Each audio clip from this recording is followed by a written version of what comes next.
கர்த்தருக்கு ஸ்தோத்திரம். இன்றைய வசனம் மார்க்கு 9:23. விசுவாசிக்கிறவனுக்கு எல்லாம் கூடும்.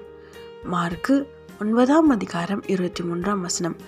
விசுவாசிக்கிறவனுக்கு எல்லாம் கூடும். இங்கே வசனம் ரொம்ப அழகாக சொல்லுது. நம்ம ஏசப்பாவை விசுவாசிக்கும் போது நம்பும் போது அவங்களுக்கு எல்லா காரியமும் வாய்க்குமா? ஆமேன். நீங்கள் உங்களுக்குள்ள அந்த நம்பிக்கை விசுவாசம் இருக்கா? கொஞ்சம் யோசிங்க. ஏசப்பா எனக்கு நிச்சயமாக நன்மை செய்வார், ஏசப்பா எனக்கு நிச்சயமாக வேலை கொடுப்பார், என்னை ஆசீர்வதிப்பார், இந்த காரியத்தை வாய்க்க பண்ணுவார். நீங்கள் அவரை நம்புறீங்களா?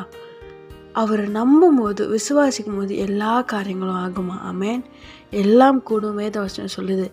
இப்போ கூட நீங்கள் மனசோர்ந்து போயிருக்கலாம். இது நடக்குமா நடக்காதா, இப்படி ஆகும் அப்படின்னு பல கேள்வியோடு குழப்பத்தோடு சோர்ந்து போயிருக்கலாம். ஏசப்பா உங்களை பலப்படுத்துகிற விதமாக சொல்கிறாரு, என்னை நம்பு, நான் உன்னை கைவிட மாட்டேன், உன்னை ஆசீர்வதிப்பேன், எல்லா காரியத்தையும் வாய்க்க செய்து உன்னை உயர்த்துவேன்னு சொல்கிறாரு. ஆமேன். உங்களை பார்த்து சொல்கிறார், சோர்ந்து போகாதீங்க, தளர்ந்து போகாதீங்க. ஏசப்பா உங்களோடு இருக்கிறார், உங்களை கைவிட மாட்டார், உங்களோடு இருந்து உங்களை ஆசீர்வதிப்பார். ஆமேன்.